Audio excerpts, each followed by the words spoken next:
Right, hello everybody and welcome back for this finale of season 15, round 9, round Suzuka in FRL Super Sprint Sunday. Two races tonight, 20 minutes and 40 minutes of super high octane action to decide the championship, and joining me along for the ride in the correct formation this week, now my throat's improved, is my good friend Owen Harris. How are you doing, buddy? I'm doing very well, thank you, buddy. So it's nice to have returned to normal positions and not be charged with such control and power. I thought I might have had a nosebleed on the stream last week, but we are back for the finale this week round Suzuka. I mean, it does look a bit dark and dingy, but at the moment the track seems dry. Whether the admins are going to throw some curveballs for tonight. But what do you think, buddy? Oh, I think there's a curveball in here. Here and there, even that just comes from the drivers. As we mentioned in the intro, this is the season finale. I mean, Retro were just discussing before the stream has begun, and Retro is going to get into it in just a moment. Every single tier of championship is still up for grabs. So I cannot wait, buddy, if you want to start taking us through that. I mean, yeah, we've got 2 minutes 24 seconds, so absolutely we're going to rattle through this championship. So in the Pro Championship, we've got Mr. John Bonham leading the championship. He missed last week for unknown reasons, but obviously he's back tonight. I can see him in the server. He is leading with 178 points. Adam Sharp in P2, 166 points. He's only 12 points behind him, so he's not out of contention just yet, depending on how many points they get for both races. But obviously, nonetheless, Josh Clayton is in P3 with 143 points. Morgan Grace, P4, 138 points. Mr. Gordon Brown, absolutely WRC Bentley style, in P5, 127 points. Andrew Eden, P6, 108. Martin Kravek, P7, 106. Francesco Filomeno, P8, 104 points. Tadas Leica, P9, with his back-to-back wins last week, is in, say, P9 with 85 points. Gareth Harvey in P10 with 69 points. Carlos De Moy in P11. So that does wrap up the Pro tier. And obviously on the left-hand side, guys, they are the white boxes on the left-hand side. So if you are watching the stream, keep an eye on the guys with the white boxes. But now the silver tier, we've got Mr. GTR Samuel Grave in P1 with 178 points. With Michael Mornix hot on the heels in P2 with 170 points. Luke Richings in P3, 145 points. Lee Colpitts in P4 with 141 points. Mr. Naisbitt does love a bit of cricket and a wicket in P5 there, 124 points. Michael van der Wal in P6, 123 points. Mr. Gedman, not so bright Bentley or Porsche this season to finish off with 118 points. Alexander Kalug in P8, 99 points. Antonis Korkamalakis P9 with 91 points. Jason Sargent in P10 there, 66 points. Wouter Heymans P11, 65 points. And Maximilian Mornweg in P12 with 37 points. So guys, again, that is the silver boxes on the left hand side there. So keep an eye out for the silver drivers and the AM class. Now, Sofino Gibino leads the AM class with 179 points. Reinhard Serfontaine in P2, 171 points. Dazza Townsend, P3, 163 points. Jamie Thacker is in P4 there with 93 points. Michael Coppins, P5, 87 points. Brooklyn Llewellyn, P6, 40 points. Paul Trotman, P7, 32 points. I'm really sorry for butchers, buddies, but Mihai Malalis Chamakov's P8, 15 points. Lee Cablo P9, 4 points, and Camille Clack P10 with 0 points. But guys, in the Super Sprint Sunday there is a overall championship for the ultimate bragging rights on and off track between the tiers. There is no blue flags between the tiers at all whatsoever. All the fighting and all the talking is done on the track there. So the Super Sprint Sunday overall championship, if you haven't guessed it, John Bonham is leading the overall championship with 641 points. That's quite a tally. I mean, he's been turning I up wasn't week on very week. good at maths at school, but I mean, the difference between his Pro Championship and the overall championship, maybe the points may differ between the two, but obviously 641 points. Adam Sharp in P2, 618. Samuel Grafe, obviously the leader in the silver tier, is in P3, 566 points. Josh Clayton, P4, 529. Morgan Grace, P5, 526. Michael Mornix, P6, 525. Gordon Brown, P7, 456. Lee Colpitts, again, 431. Sofino Gibino, leading the AM class, in P9, 427. And so the top 10, I won't read out every single driver, but say the top 10, Luke Richings is 424. So the guys going into the final race tonight, say definitely tight on positions and numbers. So as ever, it looks like Serpentine is the first one to jump into action. So we're going to go on board with him for his first lap. A man who forever changing his liveries just to confuse us. But it's nice to see that we have introduced some sun into the server. And as he goes through the S's, we're going to pick up the laps. It's quite a short circuit, this one, but with a lot of turns, which extends the lap length. And one of only a few tracks on any calendar which are with a figure of 8 configuration. So, very well balanced setup for this one. You can't have your tyre pressures completely weighted to one side. You do need to be very, very well balanced. Not only in obviously orientation, but in camber as well. There's a few off-camber corners around here. A lot of time for the car to go light and to go quite heavy. And under the Bridgestone Bridge, up towards the hairpin. And I'm going to try and do my best to get all of these names right. So the Japanese have been lovely to us and provided us with lovely English names for all the corners. I mean, thinking that we've got a race round here on Tuesday, I mean, watching these guys round Sunday, I mean, it looks very easy when these guys do it on a Sunday, but then when you actually get in your own car and do it on Taco Tuesday, it just looks a complete different kettle of fish. I mean, their retro's just dropped in, not this one, but other races that FRL does provide for all its members. FRL's got you covered for all things online and four wheels. On console, on PC, you name it, we've got you covered. That's for ACC, iRacing, Formula 1, some WRC as well, was an admin favourite.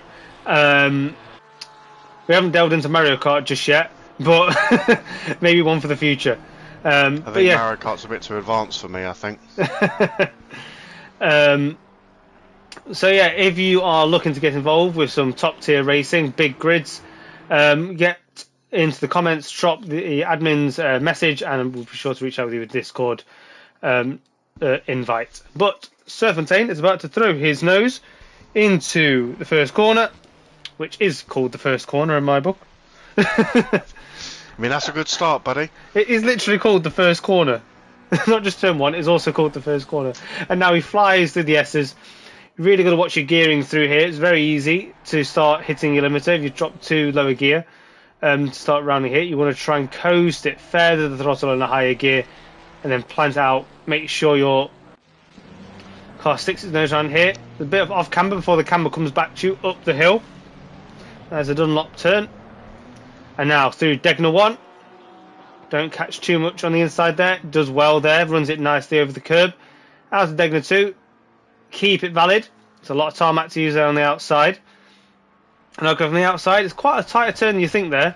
Keep your car nicely pinned to the right hand side and round the slowest corner on the track, the hairpin. A few different lines you can take through. There's a wide line for faster exit speed, or you try and cut the distance, take a tighter line through there.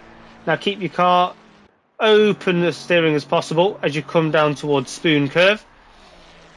Seems like a nice swoop round here, but I promise you it is a very technical corner.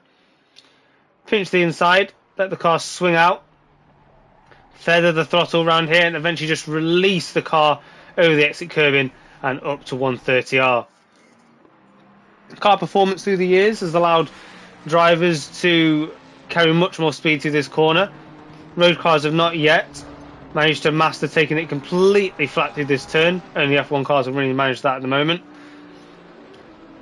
But now he breaks into the Casino Triangle. Nice and bounding over the curves, and Serpentine is going to put his foot down for the final time on this initial lap, and is going to set an initial benchmark for us, taking a tight point, where's the line, and puts in a 2:02.1 as his initial effort. Got 104 comes to the line. As Richings immediately sets the exact same time. Wow. Thought we'd have to wait longer for something like that. We've got Naisbit Oh, now no. setting a timer, 2:01.1. We've got car number 9, Townsend, now coming to the line. Who is on the lap. Doesn't set a time. Brooklyn Llewellyn now, 2:01.0. Got Cablo in the Bentley barge. Coming towards the line and goes respectable P5, only 1.2 down from the leaders for the moment. Car 74 now coming to the line. Didn't quite catch who that was. That was Colpitts there. So 77, Grafe as well. 34, Bonham, a 2-minute dead nearly. Got Jabinho in a commentary favourite Lamborghini and goes into P8. I mean, commentary Half the commentary. Half the commentary team likes it. Doran coming towards the line from P25, sets the time. Doesn't set the time. We thought it was going to there. Car 134 coming around. 134 is Mr. G Brown. Struggling to find him. G Brown goes P4. That's a great effort Car from the number Bentley 18, Chamakovs, P7. I know we've got a supporter in the stream for Chamakovs. Car 23, Mr. Delhi, goes P15, so I think he might have a bit of improvement on there. Serpentine improves comes back. Improves as well, up to P7. Wouter Haymans, 717, coming to the line. Yeah, P10, 242 is Mr. Naisbit, P3 there. Got 113, and I believe Llewellyn. that's Townsend directly in front of him, so he's going to be giving Llewellyn a nice little cheeky toe down straight. McLaren providing for Ferrari, and Llewellyn does jump up to P3. Good lap from Llewellyn there. But there we have it. Mr. Leica in the Aston Martin, the white and pink Aston, drops into the 159s. Car number 74 of Colpitts in the BMW from P19 up to P14. Big improvement for the time being. Car 444, Kokomalakis from P30 up to P14. Displaces Colpitts. Car 79 of Gedman in the Bentley barge from P18 to P16. Partial improvement. P14 of Grace coming across the line from P8 stays P8. Car number 7. That's Thacker. Places himself in P22. You got Eden in P9. Adam Sharp, one of the championship contenders for the evening, coming up towards the line from P25. I have to scroll quite far up because he's put himself in P2. 3/10 down from Leica. Car 18. Chamakovs again stays P12. Car 36, didn't quite catch who that was. Serpentine coming around again. P11 at the moment. Does improve up to P7, so he keeps banging in the times. And so still needs a good another half a second if he wants to try challenge Llewellyn in his tier. Naisbit has just jumped to P3. Oh, and he marshalling off P2. We've got a retro clone coming across the line, Mr. Overtaker. Whoa, that's not a clone because I don't overtake. He does beat Leica. He overtakes everybody, and at that point, from that position, if he starts there, he's not going to have to overtake anybody. Maybe it's opposite day round Suzuka. Maybe. Mr. Van der Waal from P9 doesn't improve. From 777 to 444, Kokomalakis in the Porsche. Currently P17, 2.2 down. It's going to go to the line. And he's going to jump to P14. So a big improvement there, about 6 tenths. Oof. we did have Samuel Grave jump up to P8 there, and I did just see Bonham cross the line 8 thousandths of a second behind Mr. Overtaker. Mr. Overtaker, who's now back out on track again. Car number 7 coming to the line, Mr. Thacker. Got Clayton as well in the newly found fast Aston Martin. Goes all the way to P3, only 500ths down on pole.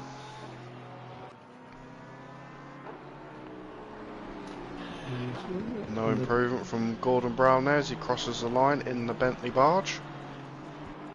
Car number 23 now. That's Delhi coming towards the line from P28, 12 seconds down. Surely this will be an improvement. It certainly is. Only 1.8 seconds down now in P17. So the next car to come to the line is Mr. Wouter Heymans in P19. Very classy livery, I'd call that. Well, I think he bails out of his lap there. So next car on a lap that we can see, the little grey circle, is Mr. Llewellyn in P8 at the moment. In a very dashing papaya on black. That's his car. She drifts out wide, carries the speed from P8, pushes towards the line from 9 tenths down to only 4 tenths down. P6 is where he's going to start for the time being. Car 41 is heading towards the line. Which is Molnix, I believe. Completely lost him. He's currently P11. Car 34, Bonham is now coming back to the line. As he goes pole, leads the way by 0.08 of a second, so it's really, really tight at the top. As we've got advice in the comments that Leica needs to cut the chicane a little bit more. How much are we talking? I mean, it's only illegal when they catch you, right? Yeah, like my pit entries. Whoa, whoa, whoa, whoa. Don't be throwing that around because I could report you, you know. The game's not caught me yet. Because that would absolutely help my championship rival status against you, you naughty boy. I thought you were leading me. I didn't check after the last round. I don't know. Chomakov's just jump up to P16, switches places with Korkamalakis, but the next car we see on a lap is 248. That's Kravek. Which I believe is Kravek. About tree fitty. Fair. Is that 350% or? Next one along lap is number 911, who's yet to set a lap. Doran Oakenshield does jump up to P29 there, does set a lap. Car number 9, Townsend. Didn't quite get on him in time. I've picked up Molnix 41. Coming around. He's taking a really wide line out the final corner. Will this aid him from P12 to any higher? It does to P9. So about 2 tenths improvement there. So Retro, small time gains are getting big positions at the moment. Yeah, it's definitely to play for, buddy. And say this track we do have, Mr. Overtaker coming back to the line. Doesn't improve. As Naisbitt has dropped in the comments that he has nothing left. He's channeling his inner Ian Beale. And I've got car number 7. I won't do the impression. I mean, yeah, we all could do the impression, but obviously due to copyright and YouTube, and we don't want to get cancelled for doing impressions either really well or really badly. I haven't got a good impression in me, so I'm not sure how I'd get copyrighted. Speaking of copyright, we had Mr. Leica jump from P4 to P2 now. Great improvement from him. As I picked up, just to Kermit the Frog, as we've got Delhi coming towards the line with Slipstream ahead of him from P19 to P16. This is going to come down to the absolute wire. Got car number 14. That's M Grace. He's usually much higher than this in his Porsche. I had to face him on Tuesday not too long ago, and it was a faff trying to get around him. Well, as I mentioned, buddy, so sometimes, no disrespect to Morgan Grace, he's an absolute fantastic driver, but I mean, sometimes he may not lack the pace on the circuit, but obviously the Porsche in the traction zones is an absolute nightmare to deal with. But so Morgan Grace is an absolute defensive mastermind. He will put you where he wants you, even if you have a choice or not. It's all about the mind games, and he's an absolute master at it. And he's clipped that for all eternity. So Mulnix comes towards the line. He was in P9, he stays in P9. Car number 74 of Colpitts in the Beamer stays P24. The retro Mr. Overtaker now. Yeah, Mr. Retro Clone from P3 goes P1. Massive gap. Wow, that's the biggest gap we've seen put on pole so far. The Mustang absolutely stomping around here. Car number 7 is about to come around. Well, that's Thacker right at the back. Porsche's really spread throughout this grid. So from P31, doesn't need much of improvement to move up. And he does. A 7/10 is moving up one position from P31 to P30.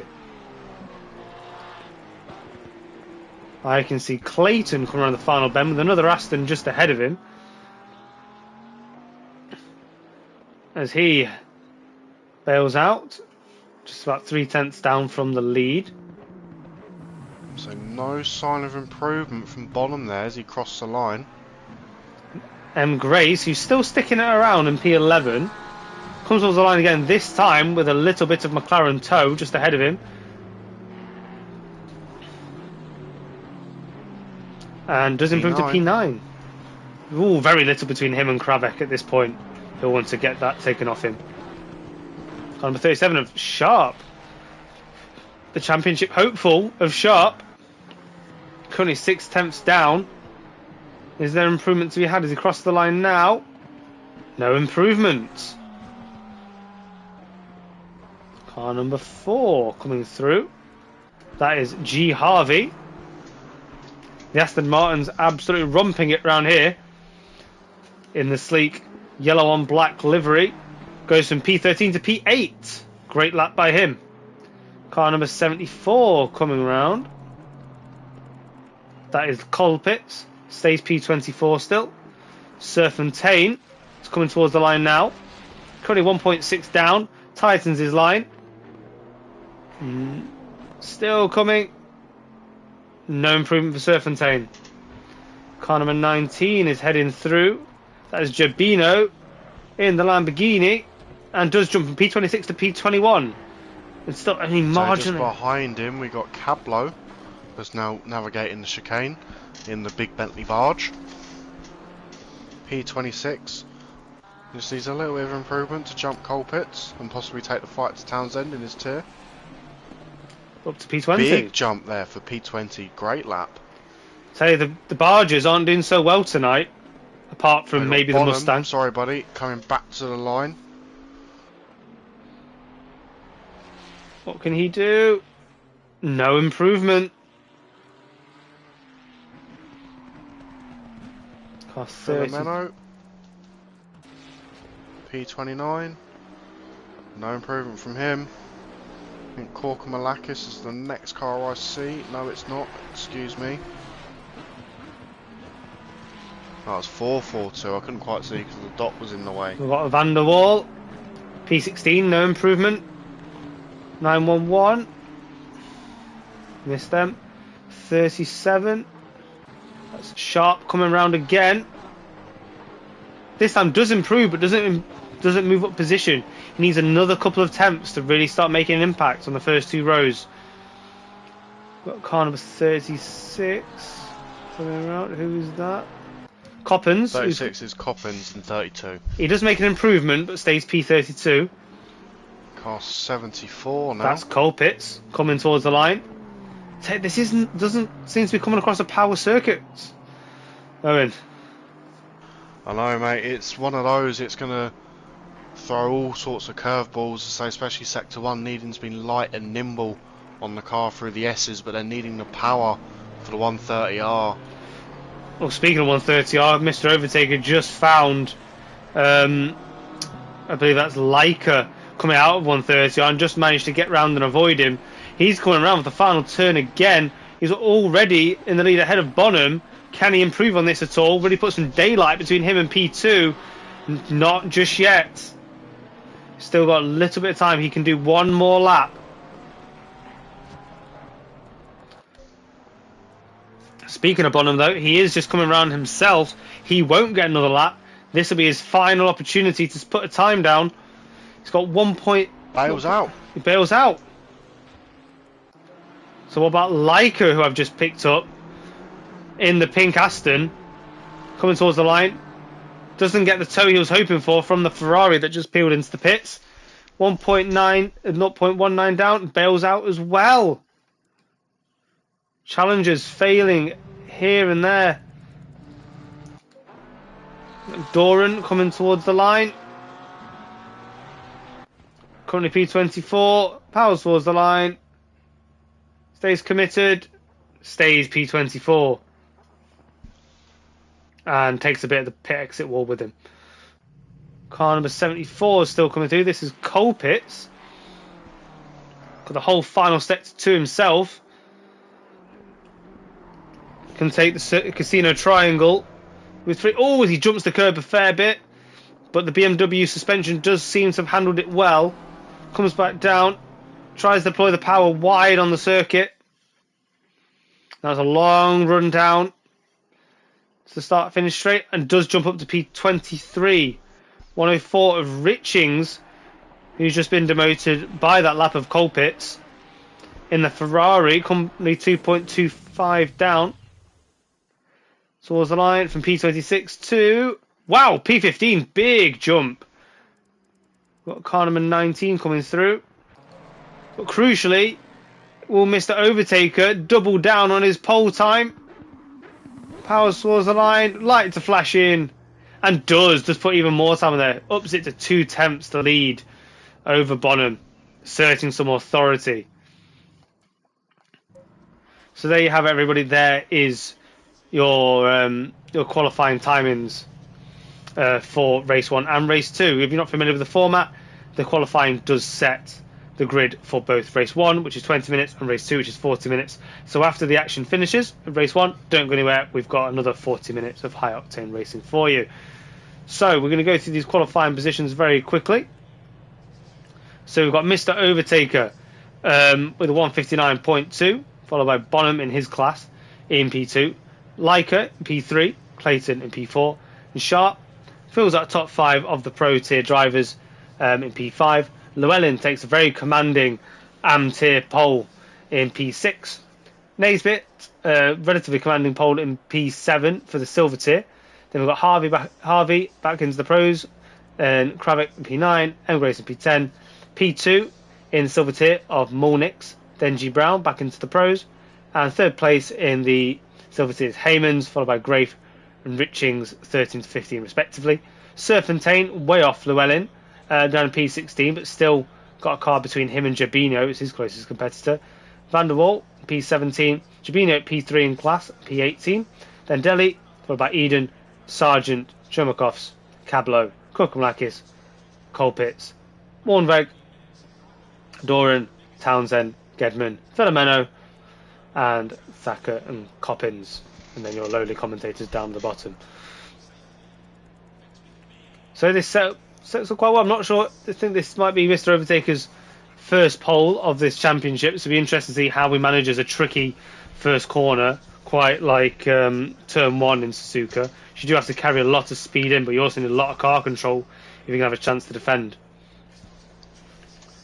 Whew.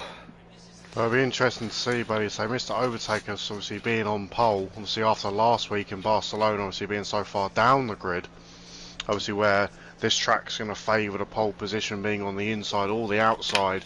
I don't know which one I'd rather, to be on the inside or the outside going into turn 1, so having that control, but then also to carry that speed round the outside to make those moves. Yeah, I mean, it's a tricky one. I think launch is going to be key. Obviously, the drivers on the right-hand side of the grid will be on the dirty side of the grid. They maybe won't get the traction needed to get their nose ahead. Oh, as Mr. Bonham has gone immediately into the comments, he's going to return the favour to Mr. Overtaker, and Mr. Overtaker is about to be overtaken. He says. Well, that's what we like to hear. A bit of fighting. I don't know about spirit. you, buddy, but that sounds like fighting talk. It does sound like fighting talk. And crucially, as we now look to the grid, Mr. Overtaker is going to be the driver on the inside line, so he's going to have the dirty side of the grid as they head into turn one. But if he can get over, if he can squeeze Bonham to the left-hand side, he may still have a chance to get a clean bit of track. The pace in here is absurd, says Mr. Gordon Brown. And then Johnny Bonham has just popped in and hashtag goals. So yeah, the driver's very active in your commentary comments tonight. And well, I'm not being funny, but if Mr. Brown is watching the stream whilst driving, that does understand why he's slipping and sliding all over the track and then crashed into the pit wall, which was sponsored and inspected by Mr. Gedman before we started this race tonight. So all the admins are doing all the hard work on track, and obviously the safety around the track for obviously the Bentley barges, and hopefully as well there's no Bentley rolling roadblocks tonight as well from last week. Oh, could you? If my PB is over a second and outside the top 10. He's beat his PB over a second and still outside the top 10. Wow. I mean, It just sounds like he's got to come to Taco Tuesday, mate. He does, He's just got to come to Tier 2, mate. Yeah. Come race with the slow lads. Yeah, we're here. We're clean. We race fair and hard. But it's not to be ashamed of. Entries are a bit dodgy. What? Qualifying dysfunction comes with age, and it's nothing to be ashamed of. You can. There are remedies that you can take. Dropping down to a tier 2 might well be your remedy. I mean, I thought we was going to get cancelled following that statement, but I think the filter managed to kick in before we say that. But, you know, we move on gracefully. 53 seconds before we get the start of this race one, guys. Obviously, do not go anywhere when this race does finish. Race one is a 20-minute sprint. No pit rules or mandatory changes. It is just an absolute all-out 20-minute sprint, followed very shortly after with a 40-minute sprint afterwards. Again, guys, do not go anywhere after race one does finish. I say 30 seconds from race control there. So if you do want to get involved in the server, do drop a comment in the comment box below, and an admin will get in touch with a link to the Discord. You can join all our fantastic leagues across all multiple games, as mentioned by Mr. Gregory himself. ACC, iRacing, WRC, Formula 1, anything with wheels and racing, FRL does have you covered. And if you're that inclined to join and want to get really supportive, the Patreon does start as little as £3 a month. You can reserve your special race number, get juicy details behind all the on-season and off-season stuff, your own practice server, and you get more rights and benefits than us commentators. I mean, what's more to brag about that? Yeah, I mean, it's definitely bragging rights. I mean, I wouldn't like to be bragged to about that. I mean, yeah, that's you lucky sods, you Patreon members. What you have over us, the hard-working members of the Discord. But yeah, we are rolling towards the final chicane, and Mr. Overtaker already having to keep an eye out on Bonham because he is already drawing right alongside. He's having to quickly slow down, and Mr. Overtaker is really taking this grid nice and slowly around this bend. Bonham is absolutely chomping at the bit to get this going. Mr. Overtaker really slowing down the grid. I doubt that's regulation speed. As we see all the cars fall into picture. And look, Mr. Overtaker already heading over to his left-hand side to try and get Bonham cut off. I imagine there's going to be a steering dart here as soon as we get those green lights. And away we go. Mr. Overtaker, makes an absolute beeline for the apex. Look at like oof. It's like it does make a dive to the inside, but then slipstream Mobius over there could not fight on both fronts, and not, at least not initially. He's now got the inside of turn 2. Out as they come. But oh no! Mr. Overtaker into the wall. Couldn't defend from Leica. As he now looks to rejoin. And now Bonham leads them away. Leica's been a bit of detriment as well. He's dropped back down positions. And now he's under pressure from Sharp there, I think that is. Mr. Overtaker now, we'll see very shortly where he's dropped down to. I mean, just for looking at it, he's dropped down to P26 there. So it looked like he had a bit of a rumble and a tumble with another driver. But so we do have him fighting Gedman at the back now. So it's a shame after all that. There's 2 cars off, 4 cars off, sorry buddy. You've got car 18, Chumakov's, and another driver off as well. Mornweg is also off. Cole Pitts is also off. Looks like I've got all going again though, which is good to see. Battles down the grid. Saw Brown trying to make moves around the outside of Molnix, going into Spoon. So Molnix is just struggling to get his tyres going. And now this the last bit of track that you really want to be caught napping on power. But it does look all of a sudden that Grafe though has got ahead of Brown as they went round Spoon through 130R. But no, that's Grafe going a little bit wide, and that has allowed Brown back up his outside, but he's going to get squeezed out of the hairpin on entry. Then Grafe's gone wide again. With other moves in the background. So just watching Jabino and Sargent there down into 130R. So we had Eden hot on the heels of Sargent, nearly going 3 wide into 130R, but Eden backs out and a lift-off oversteer sends him off track. But he does rejoin after a damaged ego, and Jabino is still in front. So the car's only just starting to settle in after the first lap has finished. Mr. Overtaker in the background. Looks like he's overtaken a few cars. As the camera catches up to him, he's that fast. Behind him, we've got Gedman in the Bentley, who's just overtaken Filomeno.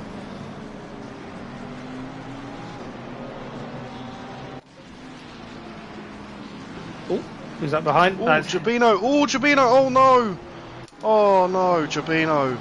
Unfortunately loses the rear there, and he does collect Delhi as well. Delhi was unfortunately a passenger in that. There was nothing he could have done.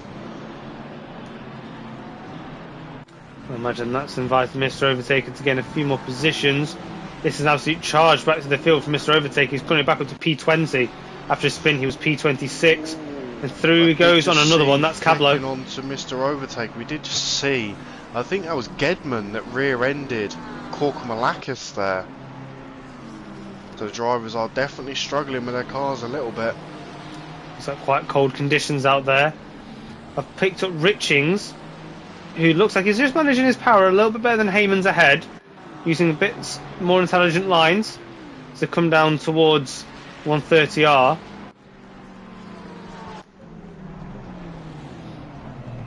The battle for P2 is hotting up. The Aston Martins, Clayton and Leica, really closing on Sharp here. Bonham weaving to try and remove the toe. This looks like there's going to be a move from Clayton into turn 1.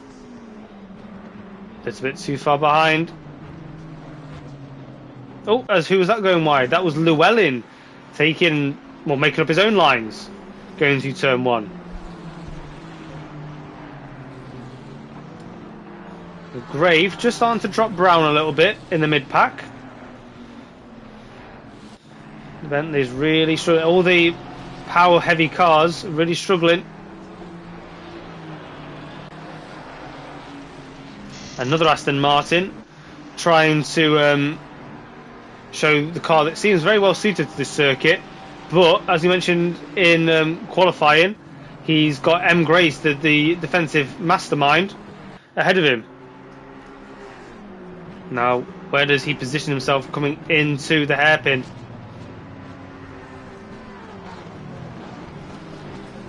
Oh, as we just We've just missed that.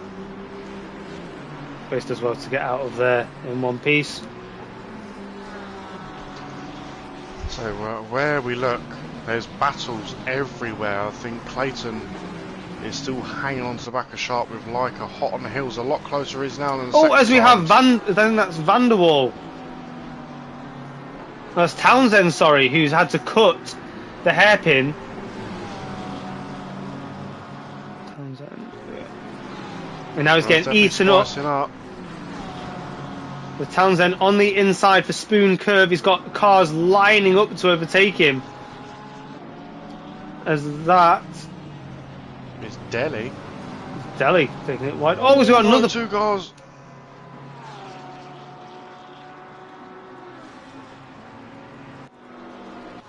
Still waiting for the sectors to update. That was Mornweg and Chumakovs.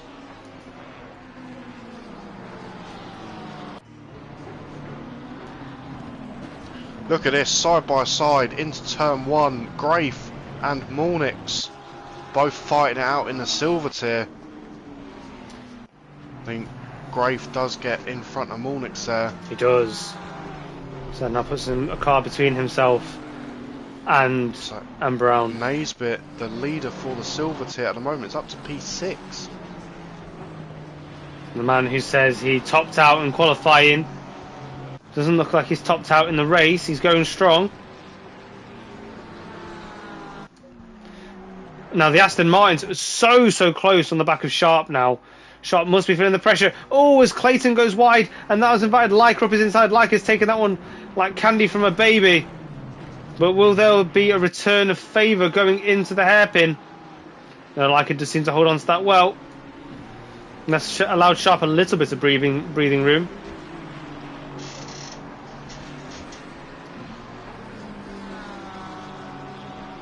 Battles everywhere we look at the moment.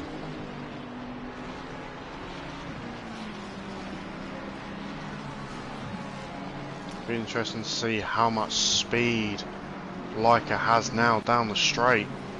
I mean, look at Clayton, definitely reeling him in a bit there, but look at Sharp, like a sitting duck. And I think the two Aston Martins, Sharp and Happy, are kind of cancelling each other out at the moment. Battle between the two is helping the one. Leica goes a little bit deep. Ooh, big cut from Clayton there. So what will this do in terms of straight line speed down the main straight?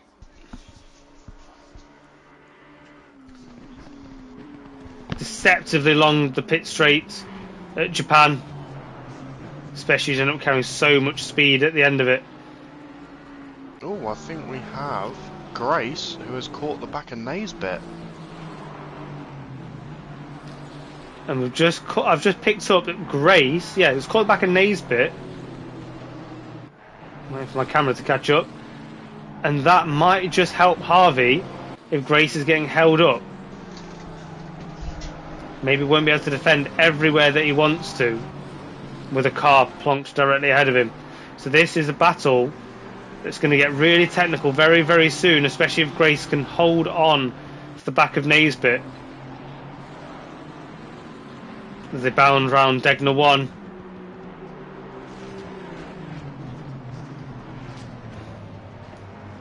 Naisbit not getting the cleanest exit. Grace heads up the hill. Constantina effect into the hairpin. And now Harvey has got company behind him from Kravek. And Grace does just manage to use the traction out the hairpin to give himself a lone battle momentarily with Naisbit. As we enter the halfway point in the race, 10.5 minutes remaining. Bonham looks like he's checked out. Making a move on Sargent there. Oh, I think Sargent gets a better line there. Slips back through. Mr. Overtaker trying to go around the outside. Can't get the traction down. Sargent does take the position for that. And now he's eyeing up another one into 130R. Does he dare?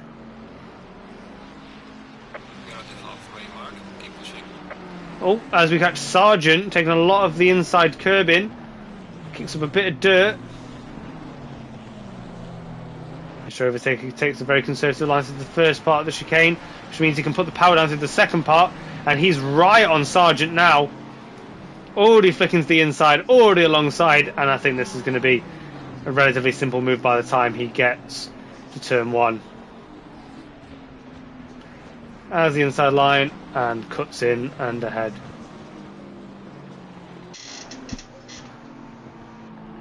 Now Grace has just momentarily dropped off the back of Naisbit, which has invited Harvey back into the fold.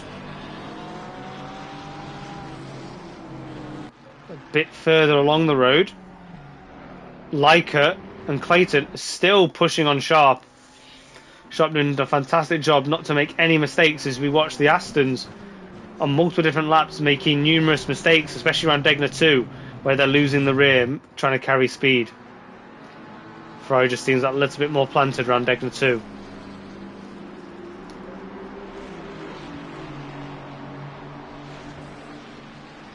No, I don't believe Harvey got a particularly good exit there. It's allowed Grace to get away. Oh, no, timing line didn't update there. Oh, as we go back towards the back of the grid, we've got Delhi really, really close on the back of the BMW of Coppens.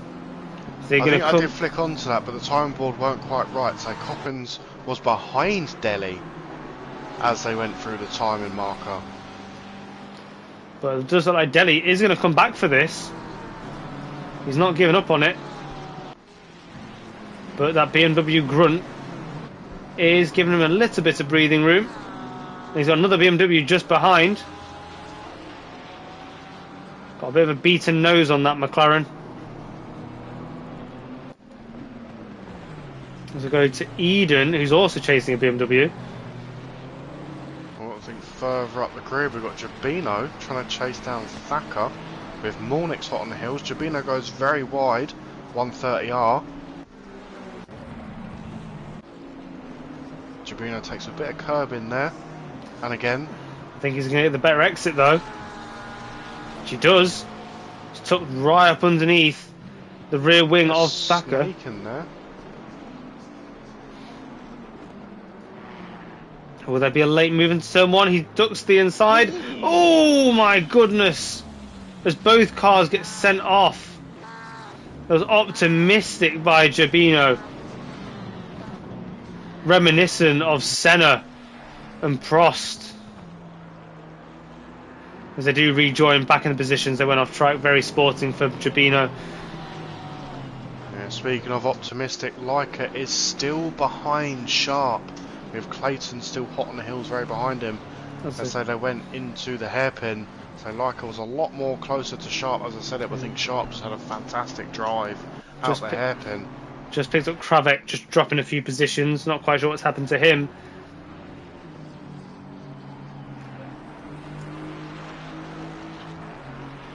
Yeah, Leica looking like he's really struggling for a bit of car control here.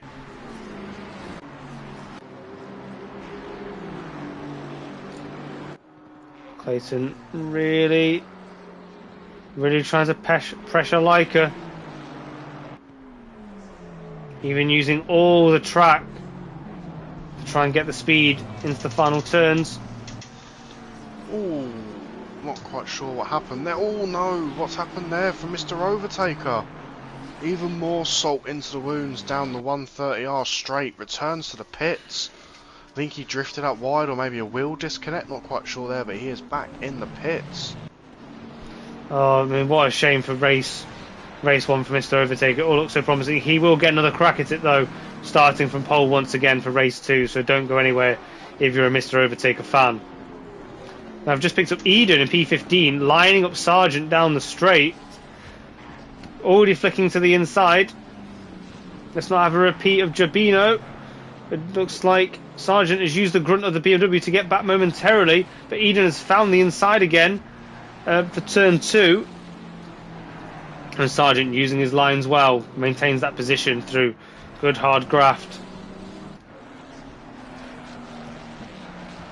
And further ahead, Serpentine is trying to pressure Van der Waal into a mistake.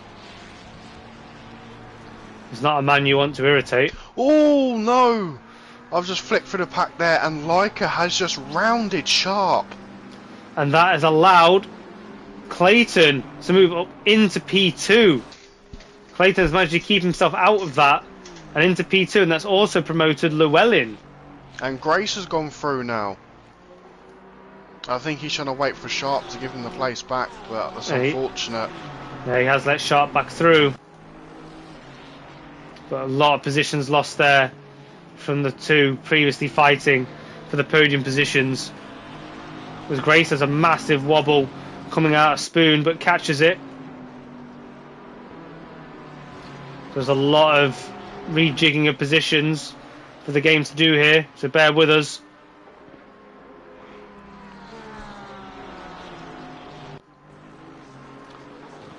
Looks like it goes off track again behind Sharp. Yeah, Naisbit behind him, I think, followed him, creating their own racetrack.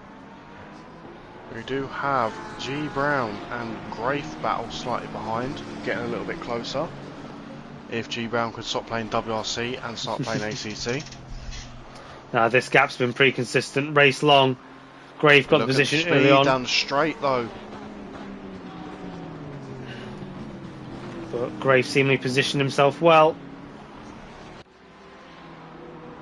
I mean, Brown does have to break that a little bit earlier than the average driver, just to stop a few tons worth of Bentley from just finding its way across the Pacific. Only a few. I mean, he did have a big lunch, didn't he?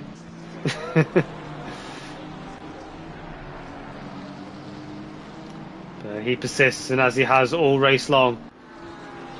Oh, sorry, buddy. You got Colpitts and Delhi in P23-24 having a little side by side. Delhi having the inside line into turn one. Lovely little move there that we just missed on the stream. Just caught the end of it. We've also got Colpitts and the BMW behind. He has stayed close to Delhi. There you got Coppens behind. And there's another car in between, which is car 18. Is it 18? Yeah, that's Shumakov's, who seemingly is a lapped car.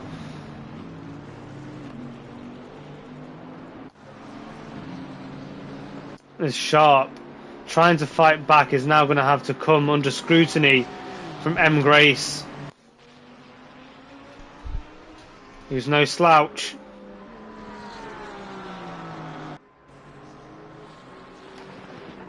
And Leica's going to try and do it again, but fairly this time.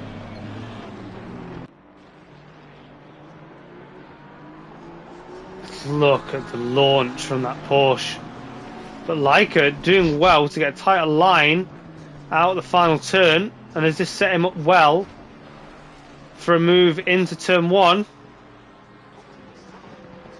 Just running line of stern a bit further back. Grafe is under massive pressure from Brown. Had to defend the inside. Brown then has to drift wide of the first turn. But what will this do for his switchback? Nothing much. I just caught Heyman's taking a lot of the inside grass. That's going to not serve him well against Richings, who has closed up a little bit.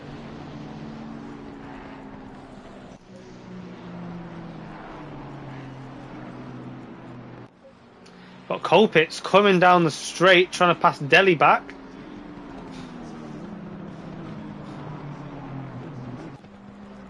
Saying just yet. As Mr. Overtaker has been given a drive through.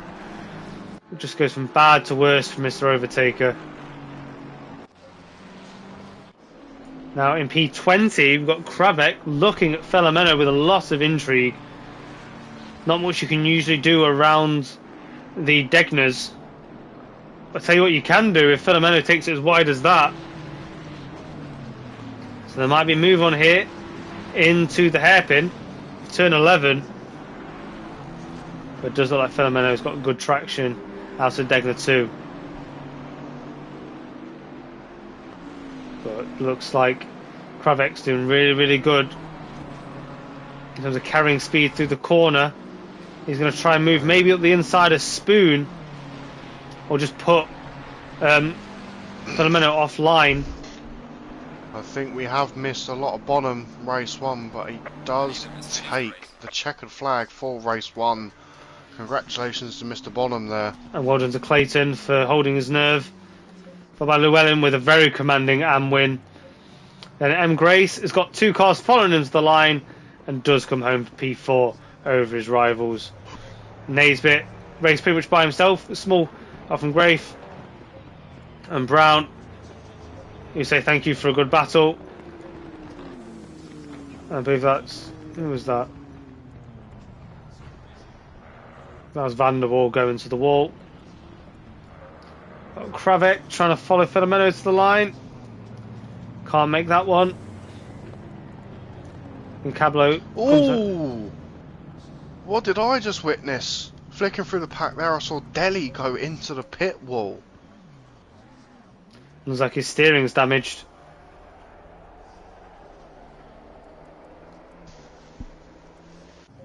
And Jabinho's going to overtake him as well. He's just about making it over the line ahead of those behind.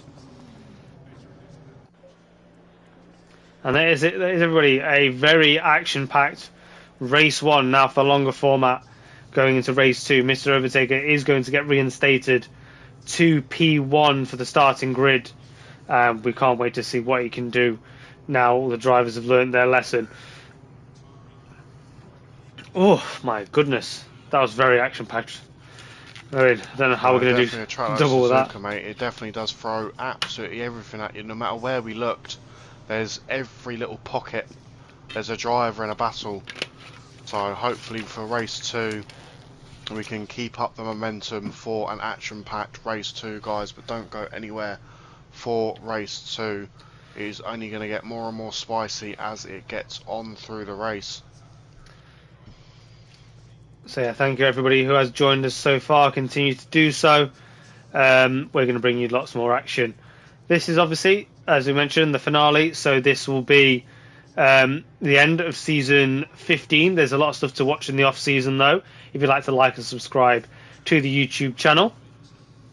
And obviously if you want to get involved in that off season activity, do drop a message in the comments and admin will reach out to you, drop you an invite to the Discord where you can sign up to all manner of things that FRL has to offer, whether it be ACC, Assetto Corsa, iRacing, Formula 1, WRC.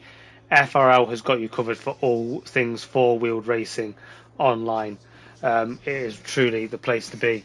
And as Owen's mentioned before, for just £3 a month, 10p a day, you can get extra special treatment in the server with special access to, early access into all things FRL, early access into special events. Maybe I've got a driver number that is held very dear to you. They can sort you out for that as well. You're in practice server. And yeah, get treated like a king in FRL. And so, like I said, packages start at just £3 a month. And you can move up from king to emperor to god and beyond. So, yes, that's an absolutely enthralling first race. Oh, yeah. Mr. Gordon Brown dropping into the comments to say that the Nissan is using jet fuel. So, yeah, not very often you see the Bentley outpace down a straight, but that Nissan is definitely one that I'm going to have to consider trying out at some point. You definitely sure that wasn't the Bentley pushing the GTR down the straight? Maybe a small netcode error, meaning that Brown thinks he's just really close to the back of Greg. There's bump drafting, isn't there? But I mean, a Bentley pushing a GTR down the straight, I don't think that's in the rule book. No. Imagine if all this time just a small netcode error means that Brown has actually been pushing him down the straight. Checks the replay and just sees, why is my nose attached to his rear? Just heading down the straight. Oh, yeah. Not the compensatory rear wing, no?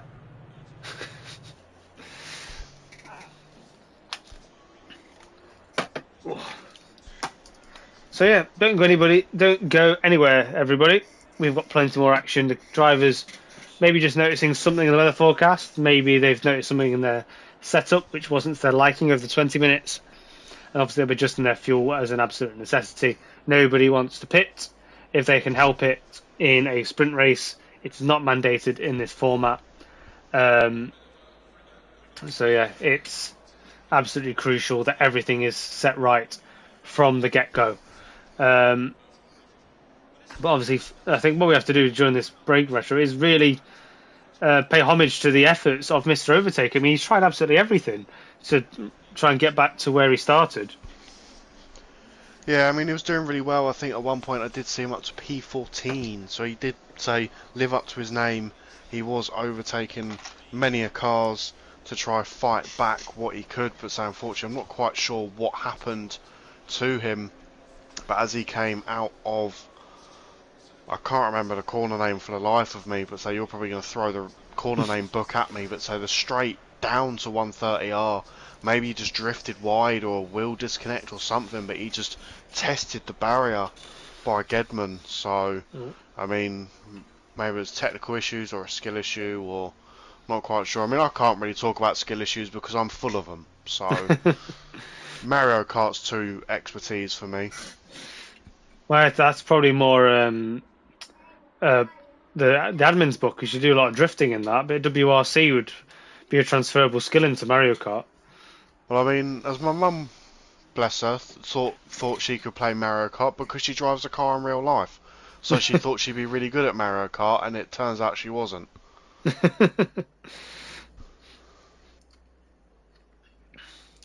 I mean, I don't like to brag, but I'm an absolute god at Mario Kart. I've heard stories of you cheating on Mario Kart just like you do on ACC. Wait, what? So I'm going to hand out a pro tip to all you Mario Kart enthusiasts out there. If you in fact do go a lap down, it is still very possible you'll win the race, because all the way up until you catch up, you'll just be given all the special tools and you'll find yourself en route for a win very, very easily. So it doesn't really matter how far you go behind in a Mario Kart race. Even if it's actually probably better to be quite far back, and you'll get all the power-ups and you'll get through. Unfortunately, no such tools available to the drivers in ACC.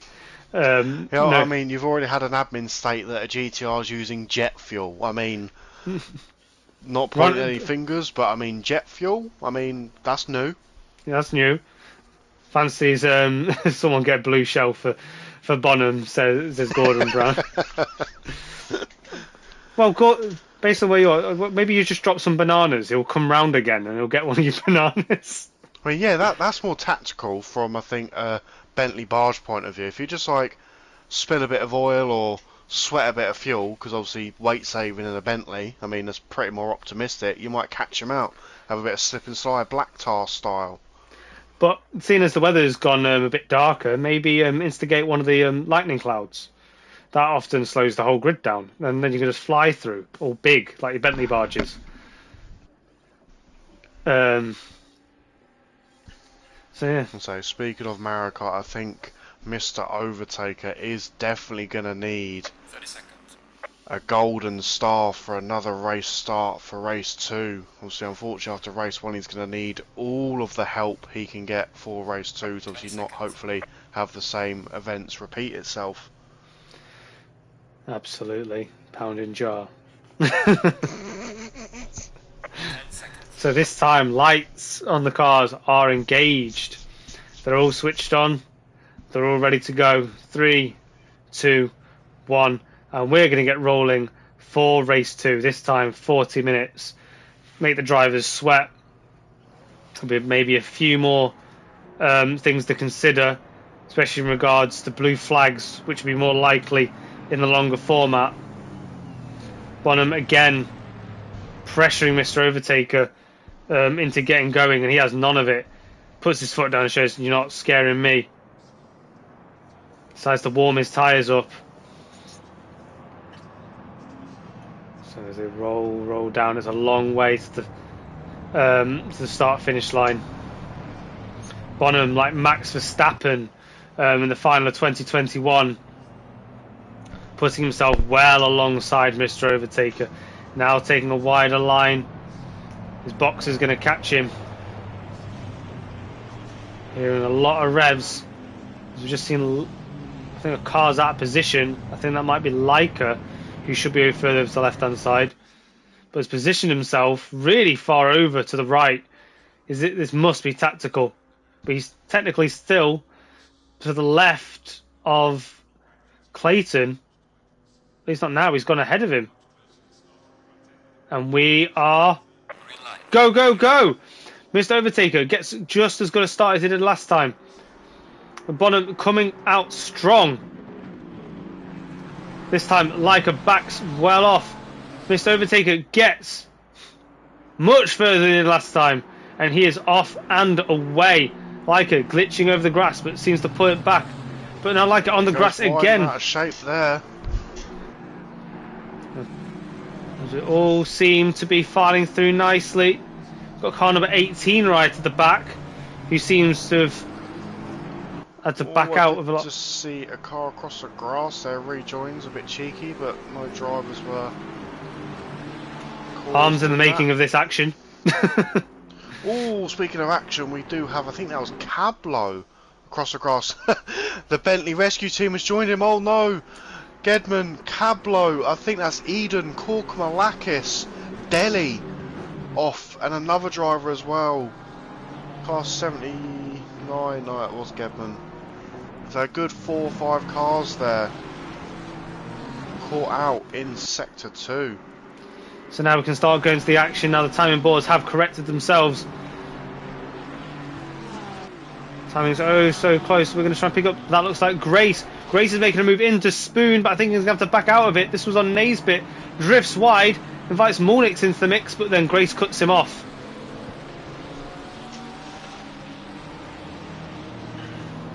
But now Molnix has got G Brown hot on the heels in that Bentley. Ooh, big hit from G Brown on the Ferrari. He was complaining about no contact there, but that contact might have. Oh no, I think the GTR thought it was going to slip back past him with his jet fuel then. As further behind, that's Heymans going off track, but still keeping position to Kravek for the time being. Kravek's got Richings on his tail.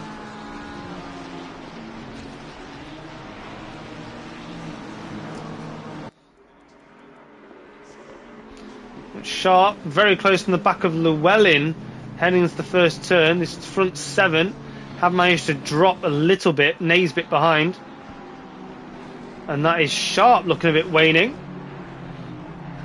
Just looks slow out of turn 2 as it heads through the S's.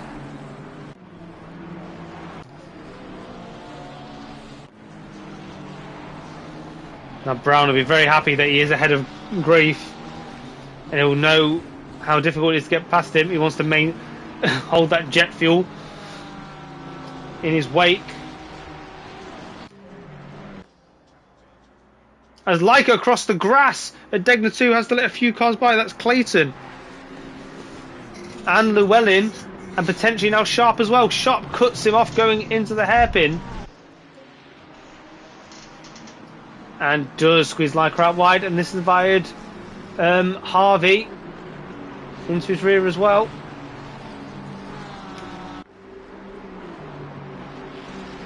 And this backed the front part of the grid back up.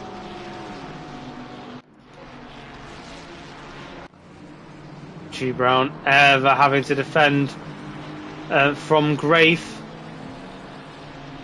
How's your exit? Not as good as Grafe's, it seems. But now the power takes over. But I don't think that matters too much to Grafe. He's still right there. There's some serious pace in that GTR. But can Grafe unlock all of it by the end and get back past Brown?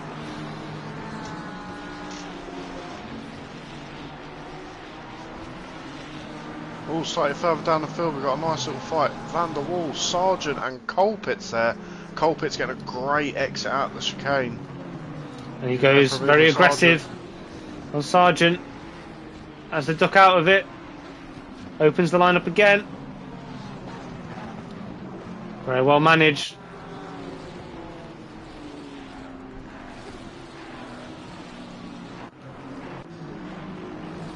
Naisbitt has left Grace behind a little bit, and he's gone after Harvey. Harvey, who did just get delayed a few moments last lap. Oh, it's further ahead. Into Degner 1. Looks like Clayton through on Sharp. So he's got that one done. Heading down towards the hairpin. Will Sharp come back for this? I think Sharp is in absolutely all the wars tonight, not helping his championship status as it stands. Pretty sure he doesn't. Is there anything he can do? I think unless Bonham completely writes the car off. I mean,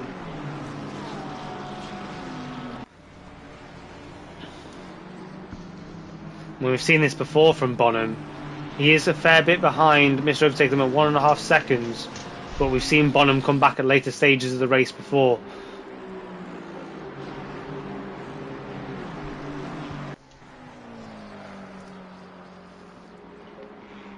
Now Leica in the other Aston, following Sharp as close as he dares through 130R. I suspect we're going to get him move into the first turn. Bit of a bound on the entry to the first part of Triangle Casino. Doesn't quite get the exit he might have wanted, but it's good all the same. He's still right there with Sharp. Sharp's not exactly far behind Clayton either.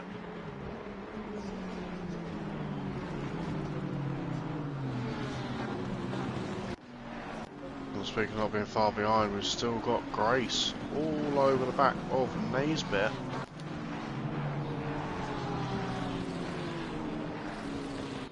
As the camera catches up.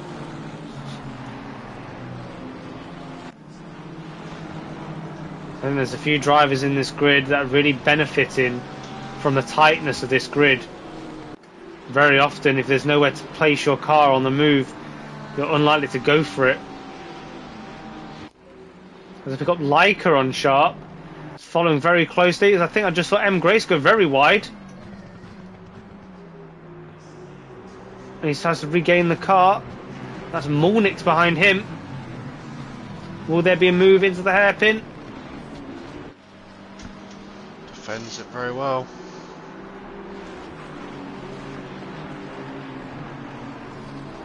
That looked like Heymans was trying to make a move on Grafe there. But then took the hairpin a bit too Got G Brown just up in front, Molnix. I think Brown backs out of it, but then does back him slightly more into Grafe. Grafe's not going to have much better opportunities than this. It's a great exit. Deploy that jet fuel like it's NOS in Need for Speed. Oh, just behind me got Heymans and Kravek now. Oh, Kravek making his own racetrack there in 130R. As Jabino does the same behind.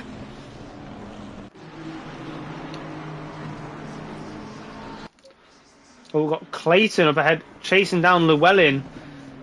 Only a tenth of a second is the gap, dropping a bit down the straight.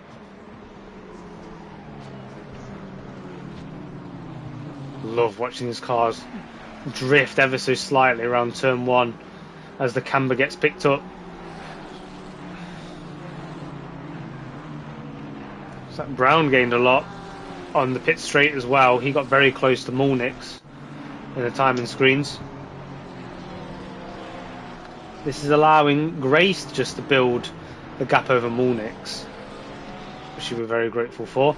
As we go back up towards Clayton on Llewellyn, less than a car's length between them as they come through Degner 1.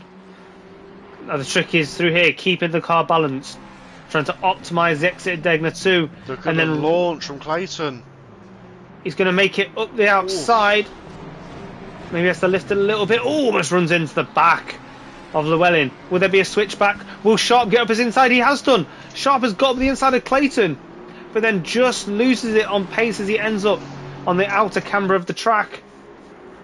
But he's not giving up, especially not with Leica behind him. Leica's going to pressure him into this move, I think. Sharp has a little look into Spoon as Leica goes exploring the outer reaches of the track. Sharp is able to take a tighter line than Clayton. He's going to get the launch, but then the Aston Martin power is going to drag him out of this. But what will the slipstream do for Sharp? It looks like this battle is semi-neutralised for the moment, but it's still so close.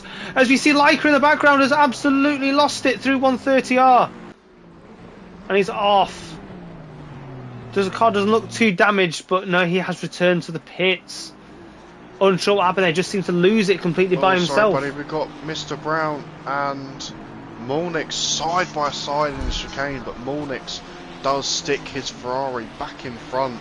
He gets a good launch down the straight. I couldn't help but notice that Brown there had a bit of a drift coming out the final turn, and this is really giving Gray the incentive to close up. But then Brown goes a little bit deep into the first turn, and he's right there, just as soon as he could be. And that is Grafe ahead.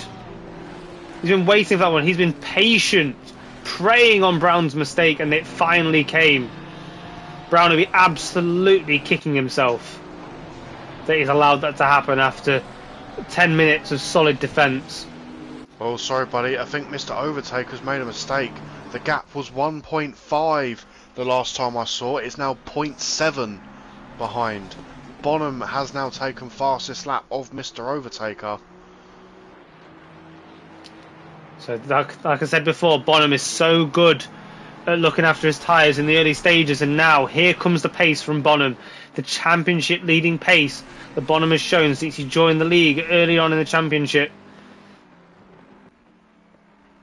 But Bonham doesn't seem to have any rest through this championship. At the start it was Muller, and now he's got Mr. Overtaker to contend with. Mr. Overtaker does seem to have settled back in again. But I go back towards Clayton, who has Sharp super close. For a moment it looked like he was going to be close with Llewellyn, but now Sharp has found a bit of pace behind Clayton. I've picked up Heymans as well. Very quick. He's got Kravek trying to come back at him, but then powers it around the outside of 130R.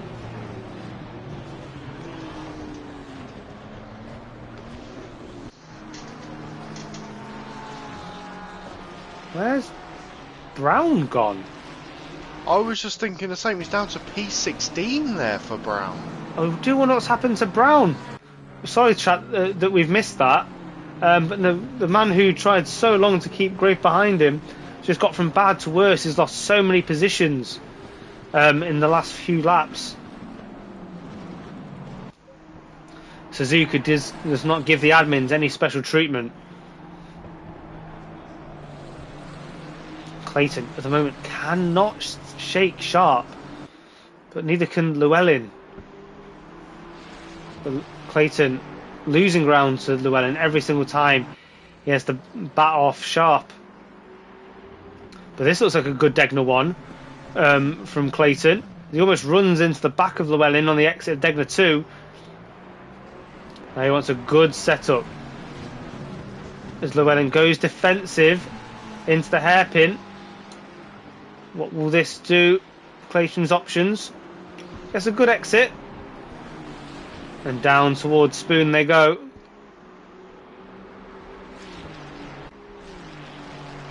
So this, looks like Mr. Overtaker's starting to build that gap back up. Llewellyn looks like he's struggling for a bit of front end grip. And then out to Spoon, heading towards 130R. Looks like the Aston is just struggling on a bit of traction. Carrying speed well through the corners, but struggling on traction. Oh, as Clayton shows his nose in 130R. Takes a very wide entry on around there. Thinks about the dive into the chicane. Oh, as they touch!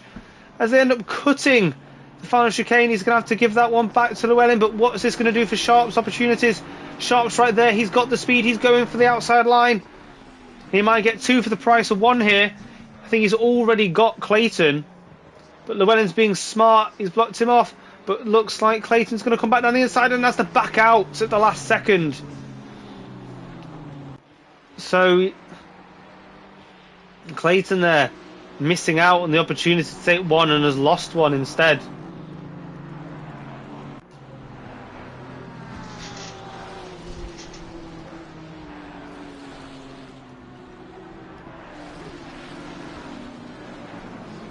Just trying to bring the other battles up and down the grid. So just where the drivers are getting settled into their rhythms. The pack is still quite tight, but say it's just splitting just enough. Because once again, doesn't look like Llewellyn gets the best out of the Degners. Very snaky on the exit, but does seem to carry good speed nonetheless.